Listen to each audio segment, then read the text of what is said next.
Hi friends, मैं सिंटू वर्मा आप सबों को एजुकेशन सेंटर में स्वागत करता हूँ। आज हम लोग जो पढ़ने जा रहे हैं वो क्लास 9th का एनसीईआरटी मैथ है, जिसमें आज होगा एक्सरसाइज 1.2। क्या होगा? एक्सरसाइज 1.2 अपरिमेय संख्या। इससे पहले हम लोग एक्सरसाइज 1.1 पढ़ चुके हैं। उसकी वीडियो आपको मिल जाएगी, आप देख सकते हैं। और पहले वाली वीडियो देख पाएंगे तो ही आप इस वीडियो से समझ पाएंगे। ये भले कह सकते हैं कि ये एक्सरसाइज अलग है, लेकिन क्या है, रिलेटेड है। ठीक है, तो इसलिए पीछे से देखते हैं शुरू से ही, तो अच्छे से समझ में आएगी। तो चलिए आज हम लोग जो देखने पढ़ेंगे वो एक्सरसाइज 1.2। लेकिन इससे पहले हम लोग अपरिमेय संख्याएं समझते हैं कि क्या होती है, किसको कहते हैं अपरिमेय संख्या। तो अपरिमेय संख्या ये हिंदी हो गया, इंग्लिश में इसको इरेशनल नंबर बोलते हैं। अच्छा, एक चीज और, इससे पहले जो हम लोग पढ़े थे वो पढ़े थे परिमेय संख्या, है। तो परिमेय संख्या क्या होती है, जिसे हम p/q के रूप में लिख सकते हैं प्रॉपर। ठीक है, तो जिसे हम p/q के रूप में लिख सकते हैं, लेकिन q जो है वो क्या नहीं होनी चाहिए, 0 नहीं होनी चाहिए।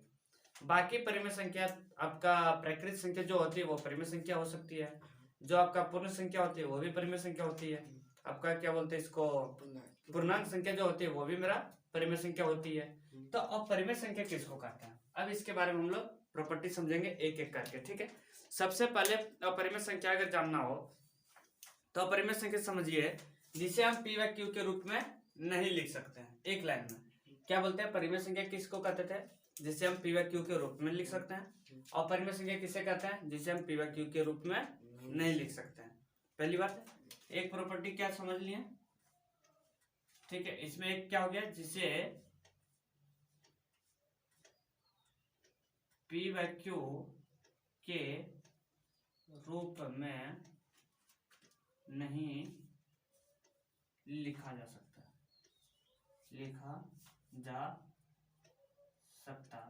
है। ठीक है, कोई दिक्कत है? दूसरी प्रॉपर्टी हम समझते हैं कि किसको कहते हैं। तो सबसे पहले आप देख लीजिए, एक सवाल करते हैं। ठीक है, यहाँ पे 7 लिख दिया, कोई दिक्कत है? और हम 2 से डिवाइड करते हैं, तो 3 दूनी 6, हाथ में 1 आ गया, पॉइंट दिए 0 आ गया, और 5 से ये कट गया। तो 7/2 इक्वल टू कितना आ जाएगा, 3.5। कोई दिक्कत है? 7 को 2 से हम भाग किए, पूरा कट गया ना। इसको बोलते हैं हम लोग नहीं, टर्मिनेटिंग नंबर, यानी कि जो पूरा कट गया ना, तो ये पूरा कट गया। अब एक हम नंबर लेते हैं 3/2 को ही लेते हैं। ठीक है, नहीं, चलो 10/3 लेते हैं। तो 10/3 करने का मतलब कि 10 को हम क्या करेंगे, 3 से भाग करेंगे। 3 से इसको क्या करेंगे, भाग करेंगे। तो इसको भाग कर देते हैं, 3 तिया 9, 1 बच गया, पॉइंट दिया 0, 3 तिया 9, 1 बच गया, ये पॉइंट दिया हुआ है तो 0 आ गया। फिर 3 तिया 9, यानी कि ये देख रहे हैं कि कट ही नहीं रही है। आगे ये चलता रहेगा।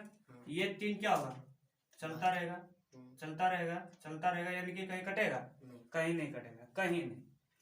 तो एक तरफ से इसको जब हम लिखते हैं 10/3 को डिवाइड करेंगे तो 3.33 इस तरह करते हैं कि 3 चलता रहेगा। इसको दूसरे तरीके से हम किस तरह लिखेंगे, 3 कहीं लिखा हुआ मिले 3 मतलब 0.3 पे ऐसा लिखा देगा। ठीक है, तो इसको पढ़ेंगे कैसे, पढ़ेंगे 3.3 का बार। क्या पढ़ेंगे, 3.3 का बार, यानी कि कहने मतलब अगर समझना चाहे तो 3.3 का बार का मतलब कि 3 बार आएगा।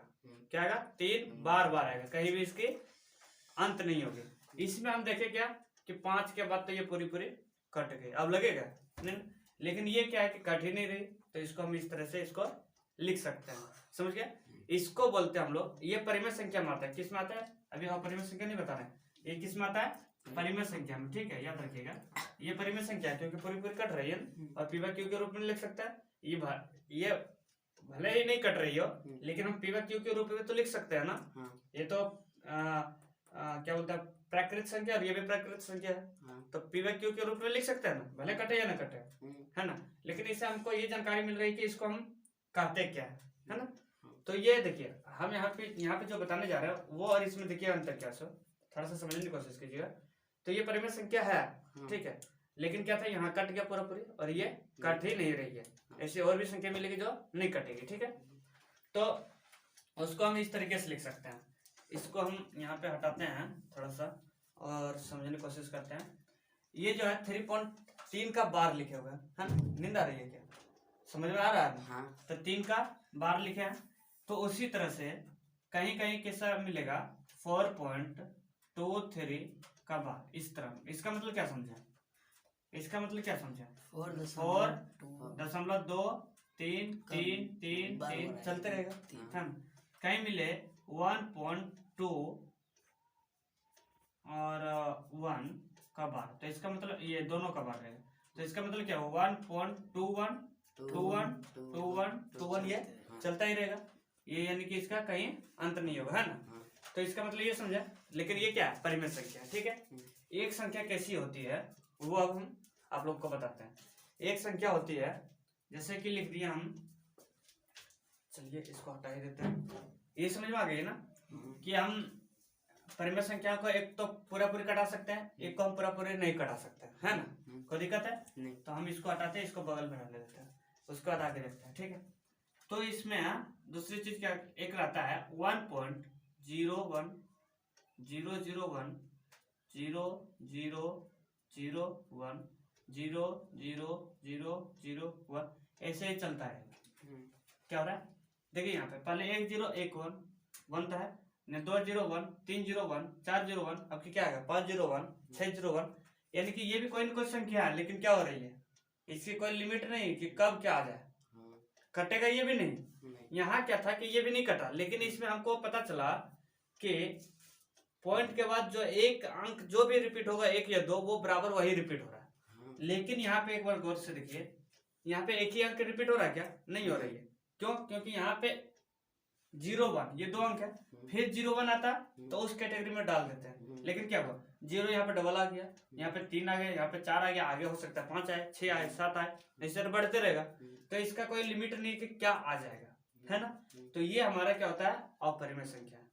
जैसे कि इसको हम लोग कुछ और भी लिख सकते हैं 2.02002 बोलो 00 ऐसे ही ना, और आगे 4 0 भी लग जाएगा, ऐसे ही लिख सकते हैं ना। तो इस तरीके से आप भी अपना कुछ भी एग्जांपल बना सकते हैं, समझ गए बात को। तो ये भी क्या होता है एक अपरिमेय संख्या होती है। पता है क्यों, क्योंकि ये भी लगातार चल रही है, इस पे हम बार नहीं लगा सकते हैं। पता है क्यों, क्योंकि इसमें हमको नहीं पता है कि एक 0 के बाद एक 1 आया है ना, 0 1 आया, उसके बाद यहाँ पे डबल 0 1 आ गया। अगर हम मान लेते हैं 1 सेकंड के लिए कि ये 0 1 पे बार हम लगा भी दिए, ठीक है, तो इसका मतलब क्या हुआ 1.01010101 यही ना होना चाहिए। लेकिन ये और इसमें अंतर बुझा रहा है कुछ, है ना।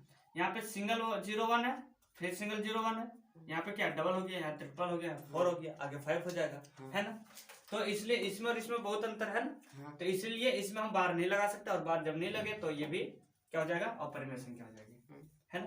कोई दिक्कत इसमें, ये हो गया दूसरा प्रॉपर्टी। और तीसरा प्रॉपर्टी एक और होती है अपरिमेय संख्या पहचानने की। क्या होती है वो जानते हैं, क्या होती है not a square root. Not a square root कहने का मतलब है, हम लिख देते हैं इंग्लिश में इसको, नॉट ए स्क्वायर रूट। समझ के बात को, not a square, not a perfect square, not a perfect square में क्या होता है बता रहे हैं, कोई दिक्कत है? ये लिख दिया नॉट ए परफेक्ट स्क्वायर का मतलब है, हम लोग पढ़े थे याद होगा। वैसे तो ये जो बताने जा रहे हैं वो 8 क्लास का है थियरी, तो इसे हटा देते हैं समझाने के लिए। तो नॉट ए परफेक्ट स्क्वायर देखिए अपरिमेय संख्या पहचानने के सबसे पहले कि जिसे हम पी व क्यू के रूप में नहीं लिख सकते हैं, तो ये संख्या को हम पी व क्यू के रूप में नहीं लिख पाएंगे, ठीक है, पता ही नहीं क्या है। दूसरी बात है इस तरह के नंबर हो तो वो भी अपरिमेय होगा, इस तरह का नंबर हो वो भी अपरिमेय होगा। नॉट ए परफेक्ट स्क्वायर का मतलब भी ये भी अपरिमेय। अब समझते हैं, हम लोग पढ़े थे, याद होगा, जैसे कि 2 गुना 2 इक्वल टू 4, वर्ग निकाले थे ना। स्क्वायर का मतलब वर्ग होता है, क्या होता है? वर्ग होता है। स्क्वायर का मतलब परफेक्ट का मतलब होगा कि परफेक्ट स्क्वायर। कहने का मतलब है कि अगर हम ये 2 गुना 2 बराबर 4 लिखे हैं तो हम 4 का रूट करते हैं, तो 4 का जो भी रूट करेंगे तो इसको आंसर हम क्या लिखेंगे? 2 लिखेंगे। पता क्यों? क्योंकि स्क्वायर का मतलब जैसे कि हम लोग किए थे 2 पे स्क्वायर, है ना, इक्वल टू 2 गुने 2 इक्वल टू 4, ऐसे किए थे ना, किए थे। तो रूट में जब रहता है तो रूट में भी क्या करेंगे हम? 4 को क्या इस तरह नहीं लिख सकते हैं? 2 गुने 2 लिख सकते हैं इस 4 को इस तरह लिख सकते हैं। और 2 है, स्क्वायर है ना, 2 पे पावर कितना है? 2 है। तो 2 में से एक हम बाहर निकाल लेते हैं। कभी एक दिन सिखा भी देंगे, पहले पढ़ लेना चाहिए था तुम लोग को, लेकिन पढ़ा नहीं है। ये सब चीजें 8 क्लास का, समझ गया। तो ये बाहर निकल गया तो क्या पता चला? 4 का परफेक्ट रूट क्या हो गया? स्क्वायर क्या हो गया? 2 हो गया। 4 का परफेक्ट स्क्वायर 2 हो गया। कहने का मतलब ये होगा, जिसका हम यहाँ पे जैसे कि करते थे 3 गुना 3 क्या आ गया? 9। तो 9 का परफेक्ट स्क्वायर क्या हो जाएगा? स्क्वायर रूट 3 हो जाएगा, है ना, हो जाएगा। उसी तरह से क्या बोलते हैं इसको? अगला का अगर हम बात करें तो रूट 16 का क्या हो जाएगा? 8 होगा। 8 गुना 8 करेंगे तो कितना? 16 4 होगा ना। 4 गुना 4 4 चौके 16, उसमें से एक 4 बाहर हो गया, है ना। तो ये पता चल रहा है कि ये परफेक्ट है, स्क्वायर रूट है ना, वर्गमूल है। तो लेकिन अगर हम बात करते हैं रूट अंडर 3 का, तो इसका निकाल पाएंगे? निकाल पाएंगे? नहीं ना, निकलेगा। क्योंकि एक का अगर लिखते हैं कि रूट अंडर 1, तो यानी कि 1 गुना 1 बराबर 1, ये तो हो जाएगा, है ना। लेकिन रूट 2 लिखते हैं तो 2 का हम क्या लिखेंगे? बनेगा? नहीं निकलेगा, निकलेगा ही नहीं। वो किस में चल जाएगा? फिर वही काम हो जाएगा, ठीक है। तो अगर हम रूट 3 भी निकालेंगे तो नहीं निकलेगा। रूट 4 का निकालेंगे तो निकल जाएगा। कितना आएगा? 2 हो जाएगा। रूट 5 का नहीं निकलेगा। रूट 6 का 3 होगा। 3 कैसे होगा? 3 यही 9 होता है। तो सुनो, पहले पहचान करने के लिए 1 गुना 1 बराबर 1, 1 का तो हो जाएगा। 1 के बाद क्या आता है? 2 आता है। 2 गुना 2 बराबर 4। 1 और 4 के बीच में जितनी संख्या है किसी का नहीं होगा। 1 और 4 के बीच में कितनी संख्या है? 2 है, 3 है, तो ये सबका नहीं होगा। जब भी होगा 1 का होगा, फिर डायरेक्ट 4 का होगा। फिर 3 गुना 3 कितना हो गया? 9, यानी कि फिर डायरेक्ट 9 का होगा। 4 और 9 के बीच में जितना संख्या नहीं होगा, जैसे कि 5 हो गया, 6 हो गया, रूट 7 हो गया, रूट 8 हो गया, ये सबका नहीं होगा। तो रूट 9 का क्या हो जाएगा? 3 हो जाएगा। समझ गए बात को? नहीं समझ रहा? समझ। फिर 4 का क्या हो जाएगा? 16 हो जाएगा, यानी कि फिर डायरेक्ट 16 का होगा। इसके बीच में जो भी संख्या होगी उसका नहीं होगा। तो हम उसी को बोलते हैं नॉट ए परफेक्ट स्क्वायर, ठीक है, जिसका कि हम परफेक्ट स्क्वायर नहीं निकाल सकते हैं। समझिए बात को, नॉट ए परफेक्ट स्क्वायर, यानी कि इसको लिखेंगे तो क्या लिखेंगे? पहला सबसे पहला हो गया रूट 2, और क्या हो जाएगा? रूट 3, रूट 4 भी हो जाएगा, हाँ, रूट 4 भी हो जाएगा। कैसे होगा? इसका परफेक्ट स्क्वायर तो निकल रहा है ना। रूट कितना होता है इसका? 2 होता है ना, तो ये थोड़ी होगा। रूट 5 हो जाएगा, रूट 6 हो जाएगा, रूट 7 हो जाएगा, रूट 8 हो जाएगा, रूट 8 हो गया, रूट 10 हो गया, रूट 11 और आगे बोलो 12, 13 भी हो जाएगा, 14 भी हो जाएगा, 15 भी हो जाएगा, 16 भी होगा, 16 नहीं होगा, गुड, 17 हो जाएगा, 18 हो जाएगा, 19 हो जाएगा, 20 हो जाएगा, 21 भी हो जाएगा, है ना, 22 भी हो जाएगा, 25 भी हो जाएगा, 25 नहीं होगा, क्योंकि 5 बचे 25 हो रहा है ना, तो ये नहीं होगा। तो यानी कि ये सब जिसका नहीं स्क्वायर रूट निकाल सकते, ये क्या हो गया? अपरिमेय संख्या। क्या होता है? ये सब अपरिमेय संख्या होता है। कोई दिक्कत नहीं आ रहा है? समझ में आ रही है? 10th क्लास में ये सब रहता है। पहला चैप्टर देखना उल्टा करके, उसमें आवाज संख्या किसको कहते हैं, तो बता चुके आवाज संख्या किसको कहते हैं? बताया? नहीं बताया, ठीक है, वो भी बता देते हैं। तो ये क्या था, मतलब इसको अपरिमेय संख्या बोलते हैं। कोई दिक्कत नहीं आता है? उसी तरह होता है एक और, इसको कह सकते हैं नॉट ए परफेक्ट क्यूब। क्या बोलेंगे? Not a perfect cube. Cube, लेकिन इसका वैसे नहीं रहता है जल्दी। तो इसमें भी सेम काम करते हैं, इसमें जो डाले हैं उसी को डालेंगे, लेकिन इसमें नो भी आ जाएगा। पता है क्यों? सॉरी नो नहीं, इसमें जो है होगा वो इसमें हो सकता है, नहीं भी हो सकता है। इसमें से जैसे कि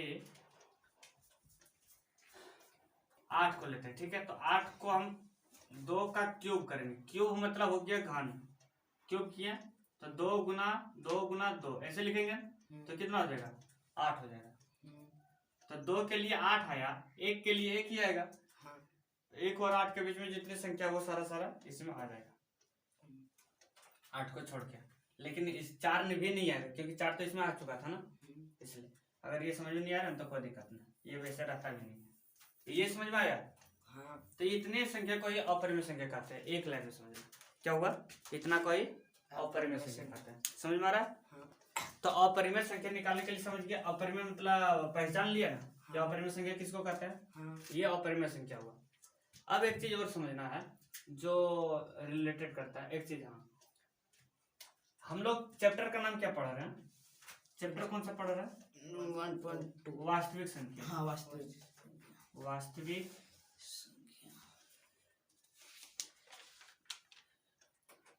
तो वास्तविक संख्या 2 प्रकार का, कौन कौन? दिखाई नहीं दे रही है ना अच्छे से? 2 टाइप से। एक हम लोग क्या पढ़े थे? परिमेय संख्या पढ़े थे ना? हाँ। नीचे दिखाई दे रही है कैमरे में? हाँ। परिमेय और एक अपरिमेय। अभी ये पढ़े ना भैया। और एक हम लोग पढ़े अभी तुरंत अपरिमेय अपरिमेय संख्या। अब एक चीज बताओ, ये तो 2 अलग अलग चीज है ना? अगर यहाँ से एक सवाल पूछा जाए, क्या परिमेय संख्या वास्तविक संख्या होती है? वास्तविक संख्या नहीं। क्या बात करते हो? इसी का ये 2 भाई है। अगर हम बोले कि हम और मेरा एक भाई है, मेरे पापा जो है, तो क्या हम अब मेरे पापा का बेटा नहीं है? है ना? और वो भी है, लेकिन दोनों अलग अलग है ना? तो उसी तरह क्या परिमेय संख्या वास्तविक संख्या नहीं होगी? और अपरिमेय संख्या भी वास्तविक संख्या होगी, है ना? लेकिन क्या अपरिमेय संख्या परिमेय संख्या होगी? क्योंकि दोनों अलग अलग है। क्या परिमेय संख्या अपरिमेय संख्या होगी? नहीं ना। वास्तविक संख्या परिमेय संख्या होगी? हो सकती है। वास्तविक संख्या अपरिमेय संख्या भी होगी, है ना? लेकिन सभी वास्तविक संख्या परिमेय संख्या होगी? सभी नहीं होगी। सभी नहीं होगी, क्योंकि कुछ अपरिमेय चल जाएगा और कुछ जो बचेगा वो परिमेय होगा। सभी वास्तविक संख्या क्या अपरिमेय संख्या होगी? नहीं होगी, क्योंकि सभी वास्तविक संख्या अपरिमेय संख्या इसलिए नहीं होगी क्योंकि अपरिमेय संख्या कुछ है और कुछ परिमेय संख्या है। इसी को 2 भाग में बांटे है ना? लेकिन परिमेय संख्या और अपरिमेय संख्या क्या वास्तविक संख्या होगी? परिमेय संख्या और अपरिमेय संख्या क्या वास्तविक संख्या होगी? हाँ। होगी ना? गुड। तो ये हो गया इसका, इतना आप नोट कीजिए, उसके बाद हम लोग आगे बढ़ते हैं। तो आप लोग इसे नोट डाउन कर लिए होंगे, तो चलिए इसे हम मिटाते हैं। अच्छा, एक और यहाँ पे देखिए, यहाँ पे हम लोग 3 पॉइंट लिखे ना, एक पॉइंट और आप लिख लीजिए। वो कौन सा था? ये है कि पाई जो होता है, पाई ये भी एक अपरिमेय संख्या होती है। पाई क्या होती है? अपरिमेय संख्या होती है। इसके बारे में हम लोग कहाँ पे सीखेंगे डिटेल से? पाई का वैल्यू हम लोग जानते हैं कितना होता है? 22/7 होता है। क्या होता है? 22/7 होता है। तो ये सारी चीज पाई का वैल्यू जो है ये हम लोग जानेंगे कहाँ पे?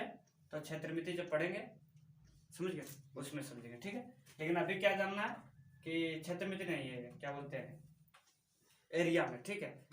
तो अभी क्या जानना है कि पाई क्या होती है? अपरिमेय संख्या होती है। तो एक पॉइंट ये भी डाल लीजिए कि पाई एक अपरिमेय संख्या होती है, डाल लीजिए, ठीक है। उसके बाद हम इसे हटाते हैं, फिर हम लोग चैप्टर पे चलते हैं।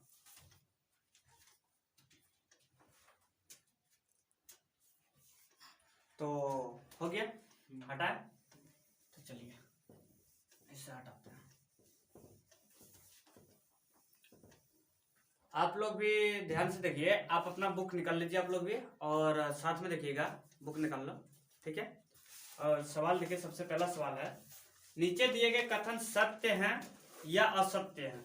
कारण के साथ अपने उत्तर दीजिए। अब पहला सवाल देखिए क्या लिखा हुआ है।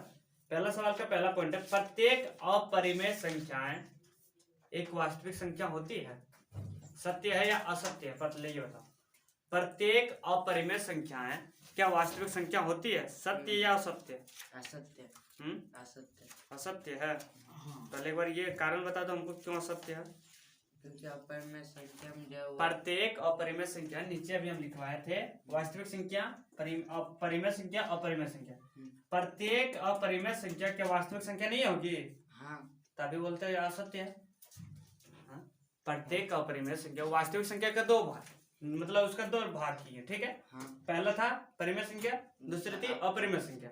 तो अपरिमेय संख्या जो भी होगी क्या वो वास्तविक संख्या नहीं होगी? हाँ। बिल्कुल हाँ। ये रहता है कि अपरिमेय संख्या जो है क्या वो परिमेय संख्या होगी? नहीं होगी, है ना। जो अपरिमेय संख्या हो वो वास्तविक होगी, लेकिन परिमेय नहीं होगी, है ना। तो वही लिखा हो, तो क्या कहेंगे?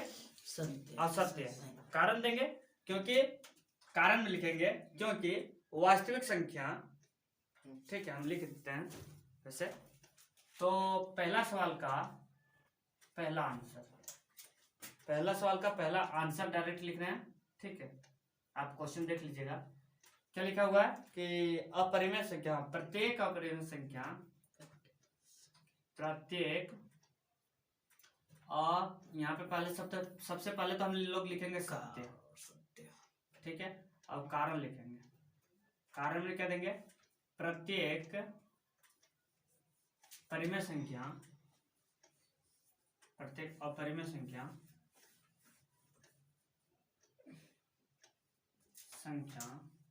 परिमेय संख्या, प्रत्येक अपरिमेय संख्या वास्तविक संख्या होगी।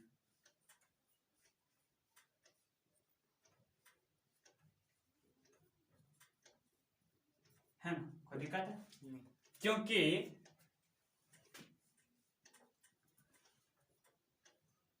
वास्तविक संख्या परिमेय और अपरिमेय दोनों होती है।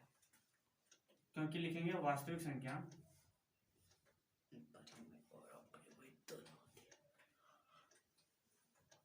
परिमेय और अपरिमेय संख्या दोनों होती है।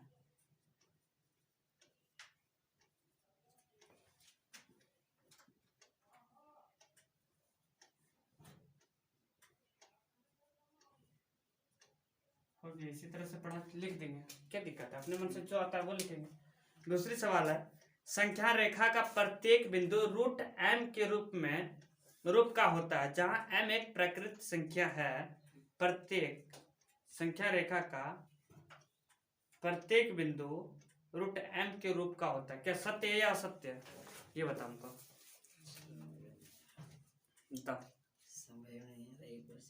नहीं ना रहा, आगे का देखो वो समझ में आ रही है। हाँ, क्या? प्रत्येक सुन। सत्य है, 3 नंबर का सत्य है। अच्छा, देखते हैं पहले 2 नंबर का देखते हैं क्या लिखा हुआ। प्रत्येक नहीं लिखा संख्या रेखा। तो संख्या रेखा कैसे बनाते हैं? ऐसे बनाते हैं, 8 क्लास में दिया हुआ है।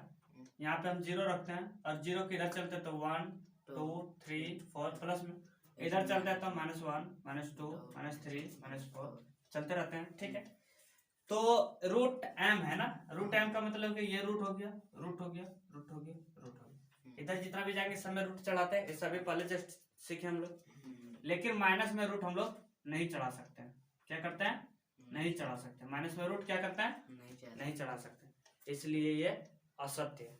सारा का सारा रूट में नहीं हो सकता है, वो सिर्फ धनात्मक जो होगा, जो पॉजिटिव मान होगा उसी को हम रूट में रख सकते हैं, माइनस वाले को नहीं रख सकते हैं। माइनस वाले को रखते कब है? वो हम लोग सीनियर क्लास में जब जाएंगे तब पढ़ेंगे। तो अभी m किधर का होगा, इधर का होगा या इधर का? देखो m जो है वो नंबर है, तो वो नंबर चाहे ये हो सकता है, ये हो सकता है, कुछ भी हो सकता है। तो अगर ये कहता है कि संख्या रेखा पर धनात्मक मान रूट m के रूप में लिखा जा सकता है, तो धनात्मक मान यानी कि ये जो है धनात्मक प्लस में है ना, तो इसको हम लिख सकते हैं। लेकिन नेगेटिव वाले को हम लोग नहीं लिख सकते हैं। समझ के बात को? रूट में नेगेटिव वाले को नहीं लिख सकते हैं, सिर्फ पॉजिटिव वाले को लिख सकते हैं। अगर पॉजिटिव रहता है उसमें डिनोट किया होगा कि धनात्मक मान को लिख सकते हैं तो लिख सकते हैं, ऋणात्मक मान को हम लोग नहीं लिख सकते। लेकिन यहाँ पे बोला क्या दोनों को लिख सकते हैं, तो नहीं लिख सकते, ठीक है। इसलिए ये असत्य है। कारण लिख देगा अपना, कारण यही दे देगा कोई दिक्कत है? नहीं। उसी तरह से दूसरा तीसरा है ना, अभी बात की हम लोग, चल लिखा हुआ प्रत्येक वास्तविक संख्या एक अपरिमेय संख्या है। हाँ है। क्या लड़ते हैं तुम लोग? पहले ये चीज सुनो, हम यहाँ पे वास्तविक लिखे हैं, हाँ। लिख दिए, हाँ। इसका दो भाग किए, इधर अपरिमेय इधर परिमेय। अब बताओ जितना वास्तविक संख्या है क्या टोटल का टोटल अपरिमेय होगा? नहीं होगा। तो वही तो बोल रहा है कि हाँ आधा इसमें कैसे कर सकते हैं, लेकिन है कि कुछ अपरिमेय होगा और कुछ परिमेय होगा, लेकिन सबका सब होगा अपरिमेय। तो वही तो यहाँ पे कह रहा है ना कि प्रत्येक वास्तविक यानी कि जितना वास्तविक संख्या क्या सभी अपरिमेय संख्या है? नहीं। तो ये तो गलत बात है ना, तो ये क्या हो जाएगा? ये भी असत्य हो जाएगा, तो कारण में से लिख देगा। समझ गया? कोई दिक्कत है? ये हो गया पहला सवाल कंप्लीट। कोई दिक्कत है? आप लोग का भी कंप्लीट हो गया। आपको अगर नहीं समझ में आए तो रिवाइंड करके वीडियो देखिए और उसी भाषा को लिख दीजिए, ठीक है? तो इसमें हम लोग क्या लिखेंगे नीचे वाला में? असत्य, क्योंकि कारण लिखेंगे क्योंकि प्रत्येक वास्तविक संख्या अपरिमेय संख्या नहीं हो सकती, क्योंकि परिमेय और अपरिमेय दोनों संख्याएं होती है, ऐसे लिखेंगे, ठीक है? कोई दिक्कत है? आगे बढ़े हम लोग, तो इससे हटा दे, हटा दे, लिख लेंगे। चलो अगला सवाल आपके सामने है। हाँ, क्या सभी धनात्मक पूर्णांकों, सवाल नंबर 2 है, क्या सभी धनात्मक पूर्णांकों के वर्गमूल अपरिमेय होते हैं? यदि नहीं तो एक ऐसी संख्या के वर्गमूल का उदाहरण दीजिए जो एक परिमेय संख्या है। देखो इसमें कुछ नहीं करना है, अभी हम समझाएं इससे पहले अपरिमेय वाले में कि सभी धनात्मक पूर्णांकों का वर्गमूल अपरिमेय होते हैं, तो नहीं होता है। क्यों? क्योंकि √2 तो ठीक है अपरिमेय है, समझ में आ रहा है? √3 भी अपरिमेय है, √4 क्या अपरिमेय है? नहीं, क्योंकि इसका वर्गमूल होता है और उसका होता है मान 2 होता है ना, तो ये मेरा परिमेय संख्या है ना। 2 क्या होता है मेरा? परिमेय संख्या। उसी तरह √9 भी मेरा मान होता है 3, तो ये भी मेरा ये परिमेय संख्या है। लेकिन यहाँ पे बोला था क्या जितना धनात्मक संख्या है सब में अगर हम रूट वर्गमूल करें तो सबका सब अपरिमेय संख्या होगी? नहीं होगी, तो ये क्या हो गया? नहीं। तो हम लोग क्या लिखेंगे इसको आंसर में? नहीं। सबसे पहले वो पूछ रहा है क्या होगे, तो सबसे पहले कहेंगे नहीं होगी। अब क्या होगी? हाँ, स्पेस भर गया क्या? मैंने क्लास चल रही है, चलो जगह ही नहीं है। हाँ चलो, तो सबसे पहले क्या लिखेंगे? नहीं। आंसर में क्या लिखेंगे? नहीं। पूछ रहा है कि सबसे पहले वही पूछा है क्या सभी धनात्मक पूर्णांकों के वर्गमूल अपरिमेय होते हैं? तो सभी के अपरिमेय कैसे होगा? √2 तो अपरिमेय है, √3 भी अपरिमेय, √4 तो परिमेय है ना, क्योंकि उसका वैल्यू निकल रहा है। तो सबसे पहले आंसर में कहेंगे नहीं। आगे लिखेंगे, एग्जाम्पल देंगे इसका कि परिमेय संख्या का एग्जाम्पल देना पड़ेगा ना। लास्ट में बोल रहे हैं उदाहरण दीजिए, तो उदाहरण में लिखेंगे √4 इक्वल टू क्या हो गया? 2, √9 इक्वल टू क्या हो गया? 3, √16 इक्वल टू क्या हो गया? 4, √25 इक्वल टू क्या हो गया? 5। इस तरह अनंत दे सकता है, बहुत सारा है, जितना मर्जी दे सकता है, ठीक। 36 का 6, तो ये इसका आंसर बन गया। बस इतना ही रहना है और कुछ नहीं करना था आपका। समझ गया बात का? आगे बढ़े, नोट डाउन करना है, हो जाएगा? नहीं लिखेंगे, हो जाएगा ना। तो आगे बढ़े, तो अगला सवाल है आपके सामने, दिखाइए कि संख्या रेखा पर √5 को किस प्रकार निरूपित किया जा सकता है। ये लंबा सवाल है, ठीक है, तो इसमें टाइम मतलब क्या बोलते हो बहुत ज्यादा टाइम लग जाएगा, तो आज के लिए हम सवाल क्लास को यहीं पर स्टॉप करते हैं, ठीक है। 3 को हम लोग पढ़ेंगे, 4 में तो है नहीं, ठीक है। उसके बाद आगे कल हम लोग क्या करेंगे, कल भी इसका थ्योरी ले लेंगे थोड़ा सा, मतलब कल इस कंप्लीट कर लेंगे चैप्टर में। समझिए बात को। 3 नंबर सवाल हम लोग रहने देते हैं। अब देखो